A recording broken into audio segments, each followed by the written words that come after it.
सुखदेव गोस्वामी कह रहे हैं, यदा मुकुंदो भगवान इमाम महिम जहु स्वतन्वा श्रवणीय सत्कथः तदा अह तथा अह एव अप्रतिबुद्ध चेतसाम अभद्रम हेतु कलिर अन्ववर्तत। तो इसका अनुवाद है कि जब भगवान कृष्ण, यदा मुकुंदो भगवान इमाम महिम, यदा यदा मतलब जब मुकुंद स्वयं भगवान कृष्ण, यदा मुकुंदो भगवान इमाम महिम, जब मुकुंद स्वयं भगवान कृष्ण ने इस महिम यानी कि इस पृथ्वी को क्या किया, जहू, जहू मतलब त्यागा, छोड़ा, जहू, और कैसे छोड़ा, स्वतन्वा, तन्वा मतलब तन मतलब शरीर, स्वतन्वा मतलब अपने शरीर के साथ वास्तव में जब भगवान ने ये पृथ्वी धरातल को छोड़ दिया, जहौ स्वतन्वा, और बल्कि किन्होंने छोड़ दिया, श्रवणीय सत्कथा, जिनके बारे में, जो वास्तव में जिनके बारे में सुनना इस संसार में चाहिए, उन्होंने ही इस संसार को छोड़ दिया। ये संसार में जिसके बारे में सुनना चाहिए और किसी के बारे में ऐसा नहीं लिखा कि किसी और के बारे में सुनना चाहिए, उन भगवान मुकुंद के बारे में जिनके बारे में सुनना चाहिए, श्रवणीय सत्कथा। कथा तो बहुत सारी है, एक ग्राम्य कथा भी होती है, चैतन्य चरितामृत में आ रहा है, एक ग्राम्य कथा है, एक सत्य कथा है। तो हम भगवान की कथा सुन रहे हैं, ग्राम्य कथा नहीं सुनते। उसके घर में ये हो रहा है, उसके घर में ये हो रहा है, ये हमारे हमारे लिए जरूरी नहीं, क्योंकि वैसे मजा बहुत आता है ना वैसे ग्राम्य कथा सुनने में। चटपटी बात है, और ये उधर क्या हो रहा है, उसने ऐसा कर दिया, उसने ऐसा कर दिया, चुगली। मजा बहुत आता है, बट हम इंटरेस्टेड क्यों नहीं है, कोई बता सकता है? ग्राम्य कथा में हम इंटरेस्टेड क्यों नहीं है? वैसे मजा तो आता ही है, सबको ही आता है, हम इंटरेस्टेड क्यों नहीं है?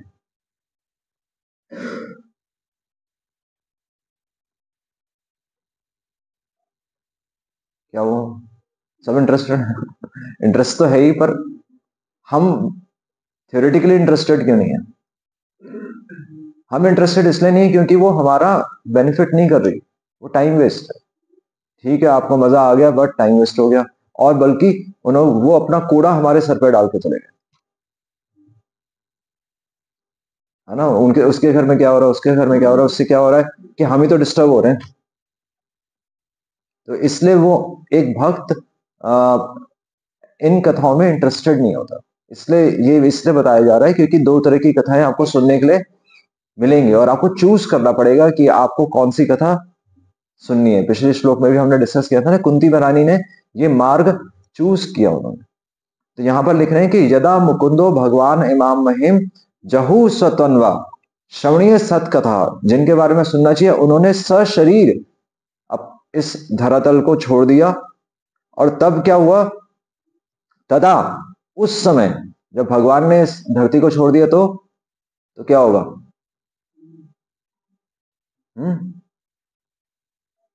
कली कली कली आ जाएगा।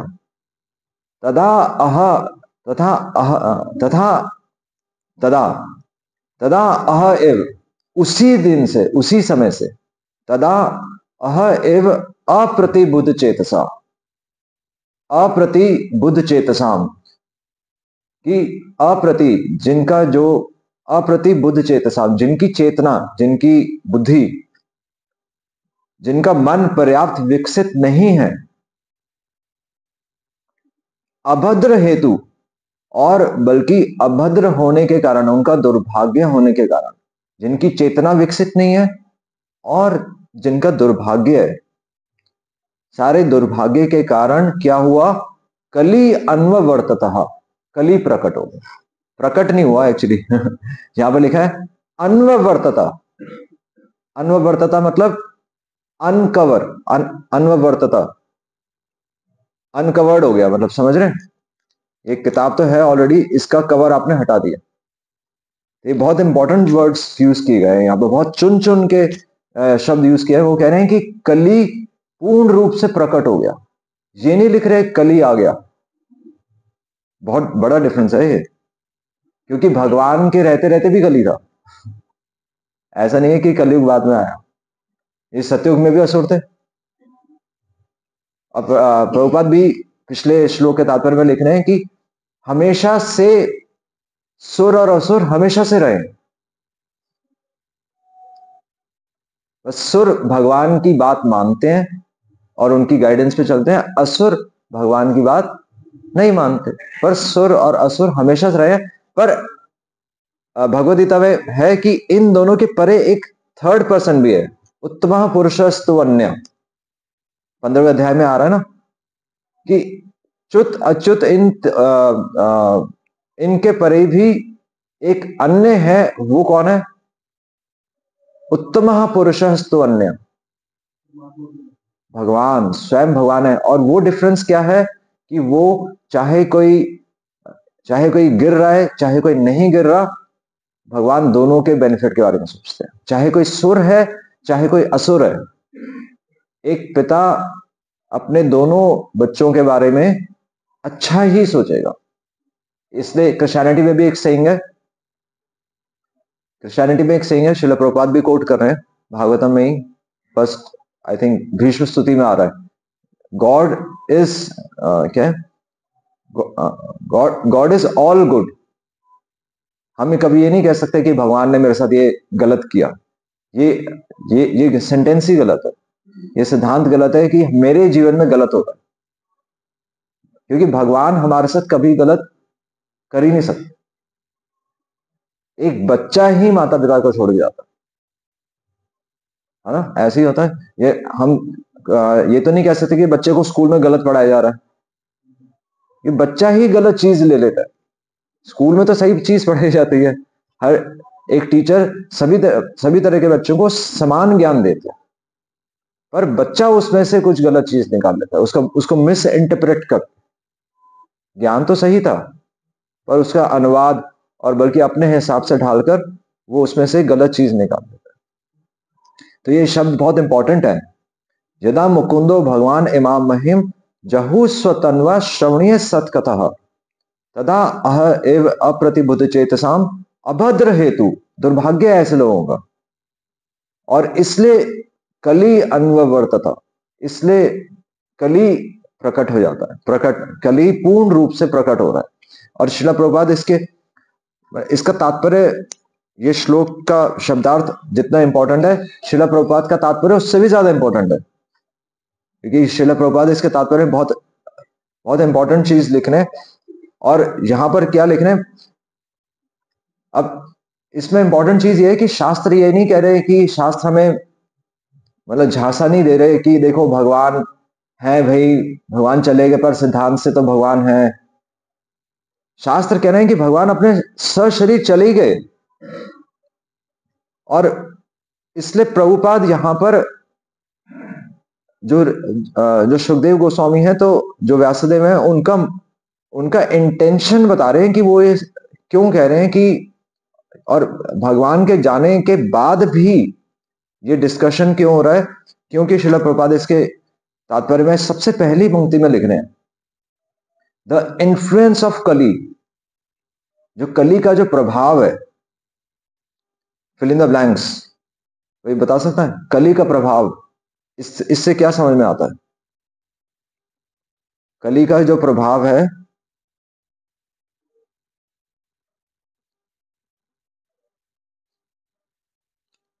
इससे एक बहुत इंपॉर्टेंट चीज समझ में आती है, द इन्फ्लुएंस ऑफ कली कैन बी एनफोर्स्ड। कली का प्रभाव केवल, प्रभुपाद लिख रहे हैं ओनली, केवल कली का प्रभाव केवल उसी व्यक्ति पर पड़ेगा, only upon those who are not fully developed in Krishna consciousness. Kali तो पहले भी था और कली बाद में भी है, पर कली पूर्ण रूप से प्रकट किसके सामने हो रहा है? जो दुर्भाग्यशाली। इसलिए अगर कली से बचना है तो सबसे पहली बात है कि कली से बचना संभव है। ये शिला प्रभात सीधा इसके तात्पर्य में लेकर आ रहे हैं कि ऐसा नहीं है कि कलयुग आ गया है तो देखो कलयुग आ गया हम कुछ नहीं कर सकते, नहीं, शिला प्रभात ये कह ही नहीं रहे। और इसलिए यहां पर ये कह रहे हैं कि अपनी चेतना, जिसकी चेतना विकसित है, जो जो मन से स्ट्रांग है, जो मन से स्ट्रांग है यानी कि जो नियम पालन कर रहा है, जो अपने जीवन में भक्ति के नियमों का पालन कर रहा है, उस पे कली का प्रभाव नहीं पड़ेगा। ऐसा नहीं है, जैसे कई बार हम बीमार हो जाते हैं, कई बार बीमार हो जाते हैं तो उस समय हम मंदिर आना छोड़ भी सकते हैं। पर कई कई ऐसे भक्त हैं जो कि बीमार होने के बाद भी मंदिर आते रहते हैं, नहीं, और बल्कि कौन बल्कि अगर हमारी कोई जिम्मेदारी, मंदिर में कोई जिम्मेदारी रहेगी कि मेरी सेवा है, जैसे सुबह सुबह रामसद प्रभु आकर भगवान को उठाते हैं, तो अगर हमें पता होगा हमारी सेवा है तो हम अपने बारे में सोचेंगे ही नहीं। बल्कि तो इसलिए नियम पालन से व्यक्ति अपने शरीर से ऊपर उठ जाता है, क्योंकि आपको नियम पालन करना ही करना है। घर में अगर रोटी बनानी है तो आप अपनी सेहत के बारे में सोचेंगे? घर में अगर आपको बच्चों के लिए, अगर आपको बच्चों के लिए पैसे कमाने हैं तो आपको आपको जाना ही पड़ेगा शॉप। हाँ, अगर बच्चे नहीं होते तब तो आप आराम से बैठ सकते थे, पर अगर बच्चों को, आपको बच्चों का लालन पालन करना है तो चाहे हम बीमार हो चाहे हम स्वस्थ हो, हमें काम पे जाना ही पड़ता है। उसी प्रकार अगर हम भक्ति के नियम आगे रखेंगे तो आप देखेंगे कि भक्ति करने से हमें कोई नहीं रोक रहा। तो ये बहुत है, इसलिए बहुत इंपॉर्टेंट श्रील प्रभुपाद लिख रहे हैं, द इन्फ्लुएंस ऑफ कली, कली का प्रभाव केवल उसी व्यक्ति पे पड़ेगा जिसकी चेतना विकसित नहीं है भगवान में। और इसलिए हम देखते हैं कि लोग, कि काफी वक्त धीरे धीरे मंदिर आना बंद कर देते हैं ना, क्योंकि उनकी चेतना विकसित ही नहीं है, वो संसार में रहना चाहते हैं। और इसलिए यहां पर श्रील प्रभुपाद लिख रहे हैं कि, और इसलिए one can neutralise the effects of Kali, और इसलिए अगर कली का कुछ प्रभाव है भी, अगर हमें ऐसा संग नहीं मिलता, कई बार है ना, हमें कई बार संसार में लोग हमें नीचे खींचते हैं, कहते हैं ये सब क्या कर रखा है, ये सब आजकल कौन कर रहा है, ज्यादा भक्ति के नियमों का पालन मत करो, फंस जाओगे सब ऐसे लोग नीचे तरह तरह के तर्क देकर नीचे खींचते हैं ना। तो श्रील प्रभुपाद कह रहे हैं कि one can neutralise the effect of Kali, अगर कली का कुछ प्रभाव है भी तो हम उसको काट सकते हैं। कैसे? By keeping one self fully under the supreme care of the supreme personality of God. कली के प्रभाव को कैसे काट सकते हैं? श्रील प्रभुपाद तो सीधा लिख ही रहे हैं, by keeping one self fully under the supreme care, भगवान के शरणागत होकर हम कली के प्रभाव को काट सकते हैं। अब प्रश्न है कि भगवान के शरणागत होने का मतलब क्या है? हाँ, साधु संग, ठीक है, भगवान के पर साधु संग, हाँ, साधु संग से भी क्या होगा, मतलब साधु संग में भी करना क्या है?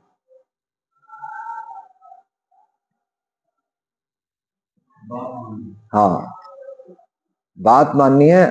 और अगर थोड़ा सा और थोड़ा बारीकी में जाए तो केवल बात माननी नहीं है, उसके वो बात आप कब मान पाएंगे? हम वैष्णवों की बात या शास्त्रों में लिखी हुई बात कब मान पाएंगे? जब श्रवण करेंगे, ठीक है, कुछ चीज प्रैक्टिस भी करनी है। हाँ हाँ, एक्चुअली प्रभुपाद यहां पर लिख रहे हैं, by keeping one self fully under the supreme care, भगवान के शरणागत होने का मतलब यही है। श्रील प्रभुपाद काफी बार हम पहले भी कोट कर चुके हैं, श्रील प्रभुपाद कह रहे हैं कि वृंदावन मतलब सिंपली, हाँ, सिंपली डिपेंडिंग अपॉन कृष्ण, कि हमारे जीवन में जो कुछ हो रहा है वो भगवान की इच्छा से हो। ये चीज प्रैक्टिस हम करेंगे तो फिर हम वैष्णव की बात मानते हैं, क्योंकि अगर सिर्फ वैष्णव की बात मानेंगे तो धीरे धीरे फिर रिवोल्ट आएगा ना, मतलब ये क्या, वो हमें कुछ कह रहे हैं। आपको देखना पड़ेगा भगवान का हाथ है हमारे जीवन में, और फिर वैष्णव कौन है? भगवान के प्रतिनिधि। पूरी पिक्चर देखनी पड़ेगी। अगर सिर्फ हम वैष्णव को देखेंगे, हम फिर धीरे धीरे मन में आ जाएगा मैं उसकी बात क्यों मानूं। हमें हमें पूरी पिक्चर लेके चलना पड़ेगा कि भगवान है, भगवान के प्रतिनिधित्व है, शास्त्र है, इसलिए मेरे जीवन में जो हो रहा है, और मैं भगवान का नाम ले रहा हूं, तो ये पूरा पैकेज काम करेगा। और इसलिए अब फिर से सुनिए, बाय कीपिंग वन सेल्फ, कली के प्रभाव को आप पूरी तरह से कैसे काट सकते हैं? जब हम ये प्रैक्टिस करेंगे कि हम भगवान के शरणागत रहें, बस, है ना। और वो शरणागत कैसे शरणागत है? वो शरणागत मन से है। तो ये लिख रहे हैं यहां पर, और इसलिए यहां पर लिख रहे हैं कि श्रील प्रभुपाद लिख रहे हैं, the age of Kali ensued just after the battle of Kurukshetra. ऐसा लगता है हमें कि कुरुक्षेत्र के युद्ध के बाद कलयुग शुरू हो गया, पर वैसे कली, हमने अभी डिस्कस किया, पूर्ण रूप से प्रकट हो गया।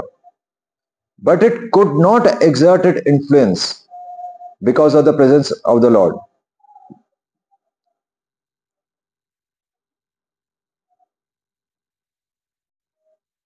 पर भगवान, तो भगवान भागवतम में ही कह रहे हैं ना कि मेरे जाने के बाद श्रीमद् भागवतम मेरे रूप में रहेगा। तो इसलिए कली का पूरा प्रभाव तब तक नहीं आएगा जब तक हम भागवतम का श्रवण करते रहेंगे, जब तक हम वैष्णवों से जो जो प्रमाणिक हैं, जो कि शास्त्रों से बता रहे हैं, जैसे अभी ऑस्करी प्रभु ने भी बताया ना कि क्रिश्चियनिटी है। यहां पर तो इतने तथाकथित अलग अलग रिलीजन है, पर फॉरेन वेस्ट में तो एक ही क्रिश्चियनिटी है। फिर भी वहां पर इतना फेथ क्यों नहीं आ रहा है? क्योंकि लोगों ने मैसेज को डाइल्यूट कर दिया। और इसलिए अगर आप मैसेज को साथ में लेकर चलेंगे कि मैसेज एक ही मैसेज है, वो क्या मैसेज है? मैसेज क्या है?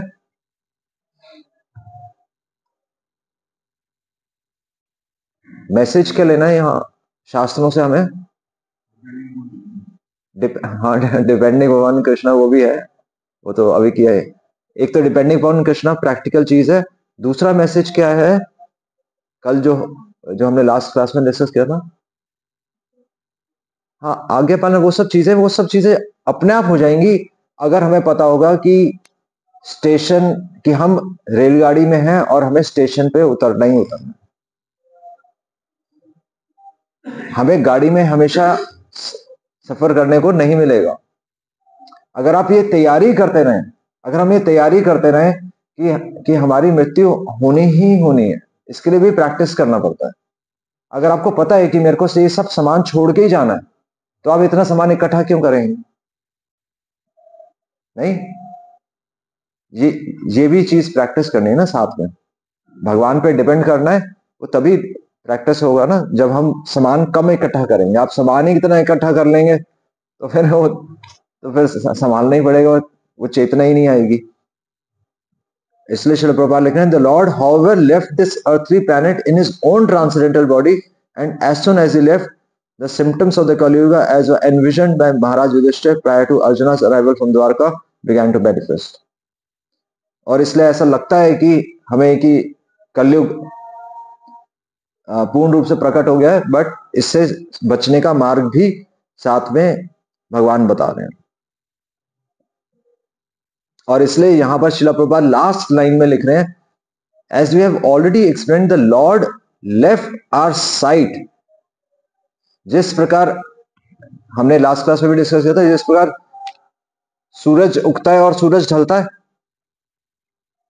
ना। पर मजे की बात यह है कि जब सूरज ढल रहा होता है तो दूसरे देश में सूरज उग रहा होता है, और बल्कि जब सूरज नहीं भी होता तब भी सूरज उगा होता है दूसरे देशों में, और वही सूरज है।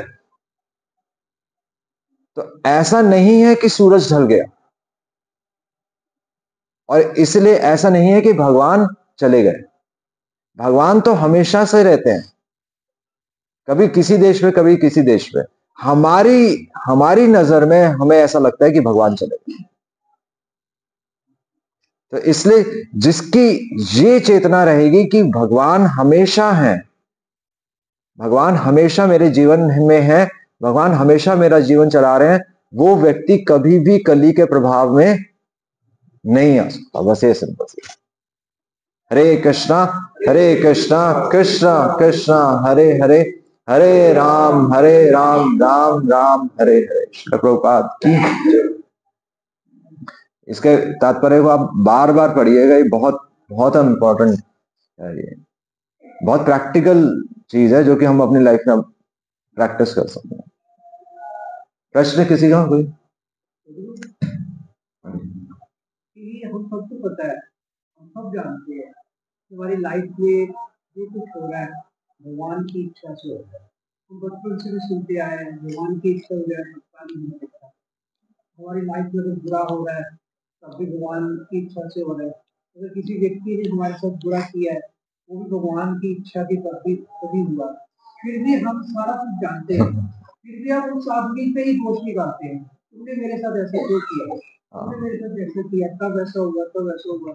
अब ये पता सब कुछ है, सबको पता, मुझे भी पता है, सबको पता है, लेकिन फिर भी आदमी दूसरे पे दोष निकालता है। बिल्कुल सही है। अब इस चीज से बचा कैसे जा सकता है? पता है, अब हम चाहते हैं कि ये यूनिवर्सल ट्रुथ सबको पता है कि भगवान की इच्छा से होगा, पर हमें इससे निकलना कैसे?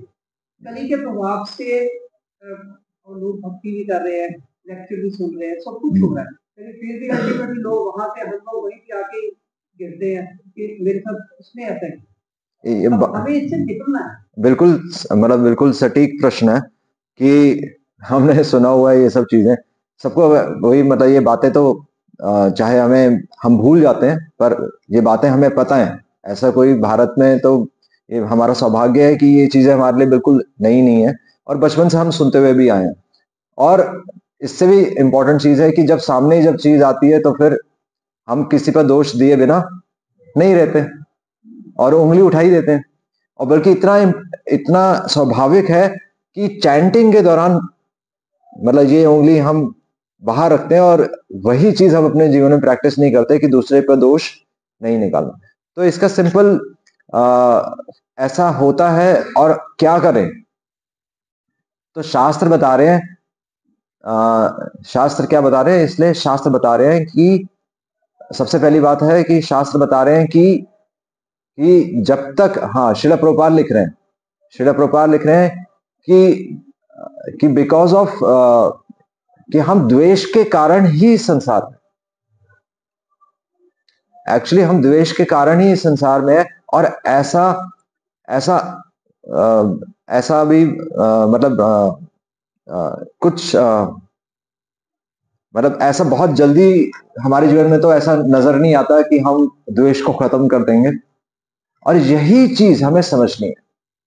ऐसा जहां तक मेरी समझ में आया है, और जहां तक मतलब श्रील प्रभुपाद को हमने समझा है, तो श्रील प्रभुपाद यही बता रहे हैं कि ये चीजें, कि जो चार चीजें हैं, कि इंसान हमेशा भ्रमित होता है ना, अपूर्ण इंद्रियां, भ्रमित होता है, दूसरों को चीट करता है। तो ये जो चीट करने की प्रोपेंसिटी है, दूसरे को ब्लेम करने की प्रोपेंसिटी है, दूसरे से द्वेष करने की प्रोपेंसिटी है, जब तक ये शरीर है ये रहेगी। इसी को बोलते हैं बद्ध जीव। और शास्त्र बता रहे हैं कि ये समझो कि हम अच्छे नहीं है। इस सब से कंक्लूजन ये निकलना चाहिए, निष्कर्ष ये निकलना चाहिए कि सब कुछ समझने के बाद भी तत्व अनुकंपा सुसमीक्षमाणो, कि ब्रह्मा जी तो ये कह रहे हैं कि सब कुछ मेरा दोष है, शास्त्र कह रहे हैं कि मेरे कर्मों का फल है कि मैंने ही किसी के साथ गलत किया, फिर भी मैं दूसरे दोष दे रहा हूं, इसीलिए मुझे शास्त्रों के अनुगत्य होकर चलना चाहिए। इसका निष्कर्ष ये आता है, इसका निष्कर्ष ये नहीं आता कि हम कब अच्छे बनेंगे। मतलब अच्छे तो बनना हम चाहते हैं, बट वो शुद्ध होने में बहुत समय लगेगा। और उसी वो जो ग्लानि है, वो ग्लानि फिर हमें शुद्ध करेगी। ऐसा नहीं है कि मैं माया के प्रभाव में, कली के प्रभाव में नहीं आऊंगा। ये मान के चलना है कि कली के प्रभाव में मैं हूं, और फिर ये ग्लानि आनी चाहिए, और फिर हमें वैष्णवों का आदर और बढ़ेगा। मतलब मेरी अंडरस्टैंडिंग यही है कि हमें इतना एक्सेप्ट करना है कि हम अच्छे नहीं हैं, क्योंकि हम दूसरे दोष दे ही रहे हैं। शास्त्र कह रहे थे तुम्हारा दोष है कि अगर बैल को, वही तो जब महाराज परीक्षित ने बैल से पूछा कि तुम्हें कौन मार रहा है, तो बैल तो ये नहीं कह रहा कि मुझे ये कली मार रहा है, पर हम दूसरे पर ब्लेम करते हैं, तो ये हमारा दोष है, और उस दोष से भगवान हमें शुद्ध करते हैं। ये जैसी ही हमारे अंदर ये चेतना थी, वही बात हो गई कि काम वासना कब कंट्रोल में आएगी, तो काम वासना कंट्रोल में नहीं आएगी, पर ये समझना पड़ेगा कि हम पशु के स्तर पर ही हैं, और इसीलिए नियम पालन बहुत जरूरी है। इसलिए भक्ति सिद्धांत सरस्वती महाराज भी नियम पालन कर रहे हैं। उनको क्या नियम पालन करने की जरूरत है? वो भी सन्यासी का अपना सारे नियम पालन कर रहे हैं ना। चैतन्य महाप्रभु अपने जीवन में सारे नियम पालन कर रहे हैं। वो हमें बता रहे हैं कि नियमों से ऊपर नहीं उठ सकते तुम। वो हमें बता रहे हैं। तो इतना हमें समझना है कि हम अच्छे नहीं है, बस इतना समझना है। उस समझ के फिर हमारे डिसीजन सही रहते हैं। और अगर कोई हमारे साथ कुछ, मतलब पहली बात तो कुछ हमारे साथ गलत नहीं हो रहा, वही तो बात है, सिंपली डिपेंडिंग ऑन कृष्ण। हमारे साथ कुछ गलत नहीं हो रहा, क्योंकि जो सुख और दुख हमारे फिक्स है, हमारे कर्मों के अकॉर्डिंग। ठीक है, प्रहलाद, आई थिंक, हाँ, प्रहलाद महाराज ही कह रहे हैं। तो इसलिए मतलब हम ऐसा नहीं सोच सकते कि हमारे अंदर ऐसा विचार ना आए। ये मानकर चलना चाहिए कि विचार आएंगे, और विचार आ रहे हैं यानी कि मैं शुद्ध नहीं हूं। ये चेकलिस्ट, ये चेक पॉइंट हो गया कि अगर ऐसे विचार आ रहे हैं, अगर मैंने किसी को ब्लेम किया है, यानी कि मैं अभी शुद्ध नहीं हूं। इसलिए मेरे को अभी भी शिक्षा की जरूरत है, मेरे को प्रैक्टिस करने की जरूरत है। बस ये सिंपल मैसेज मैं प्रैक्टिकली इसको ऐसे ही लेता हूँ। आई थिंक केशवन प्रभु जी ने भी हमें ऐसे ही बताया। थोड़ा द्वेष की बात नहीं बताया कि द्वेष क्या होता है, द्वेष को डिफाइन करना हो तो कैसे कर सकते हैं? कई लोग तुम्हें पता ही नहीं होता कि मैं द्वेष में हूँ किसी के प्रति।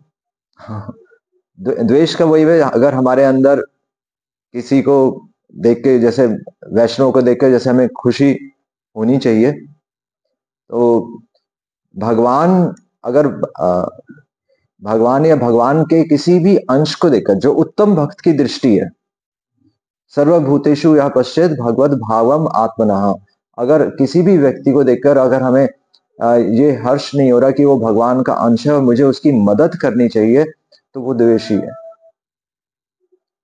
और द्वेष का कारण हमें पता ही है, सिंपल है। मतलब इस पे पीएचडी भी हो सकती है, इस टॉपिक पे पूरा लेक्चर भी हो सकता है द्वेष पे। प्रभु जी ने शायद लेक्चर किया भी है, बट सारांश पे अभी मैं यही बताऊंगा कि द्वेष का आधार यही है कि हम अपने आप को सही मानकर चलते हैं। हमारा स्वार्थ इतना स्ट्रांग है कि हम दूसरे को एक्सेप्ट नहीं कर पाते, उसी को द्वेष कहते हैं। जब हम अपने आप को तुच्छ मानकर चलेंगे, अपने दोष हमेशा अपने सामने रखेंगे, तो फिर दूसरे से द्वेष नहीं होगा। और बल्कि जब हम दूसरे के बेनिफिट के बारे में सोचेंगे, जैसे अपने परिवार में तो अपने बच्चों के लिए द्वेष नहीं होता कभी भी। बच्चा चाहे गलत काम भी करे, बच्चे के लिए द्वेष होता है कभी? कभी नहीं होता, क्योंकि हम उसके बेनिफिट के बारे में सोच रहे हैं। पर संसार में लोगों को देखकर द्वेष होता है, क्योंकि वो मेरे से अलग है, वो मेरे परिवार का हिस्सा नहीं है, तो द्वेष हो रहा है कि नहीं? तो परिवार का हिस्सा मतलब वही हो गया कि भगवान कह रहे हैं कि सभी तो मेरे अंश हैं, वासुदेव कुटुंबकम। तो वो फीलिंग ही नहीं आ रही अभी हमें, इसलिए फिर दूसरों से फिर हमें द्वेष होता है। उसका आधार यही है, उसका मतलब यही है कि भगवद भावम आत्मनः अभी नहीं है, वो हमारी चेतना नहीं है, उसको विकसित करने के लिए फिर हम प्रयास करते हैं। शास्त्रों के अकॉर्डिंग चलते हैं, हमारे अंदर तो कुछ नहीं है, हमें पता है अंदर कुछ नहीं है, पर अच्छी चीज को कॉपी करना अच्छा है, इसलिए धर्म फॉलो करने के लिए कहा जाता है, क्योंकि धर्म से हम हमारी हमारी सोच ऐसे ही बन जाएगी, धर्म पालन करते करते हमारी सोच ऐसे बन जाएगी। अंदर से हमारे अंदर हो सकता है नहीं हो अभी, पर अगर हम बाहर से भी हम अच्छी चीज को कॉपी करेंगे तो धीरे धीरे फिर वो हमारे एक्शंस में आ जाएगी, हमारे हैबिट बन जाएगी, हैबिट से फिर हमारा जो हमारा अगला जीवन है वो फिर हमारे संस्कार में आ जाएगा। ऐसे चलते हैं शॉर्ट में, तो फिर हम यही। हरे कृष्णा कृष्णा कृष्णा हरे हरे, हरे राम राम राम हरे हरे। श्रील प्रभुपाद की, श्रील प्रभुपाद के तात्पर्य पढ़िए, बहुत अच्छे तात्पर्य हैं।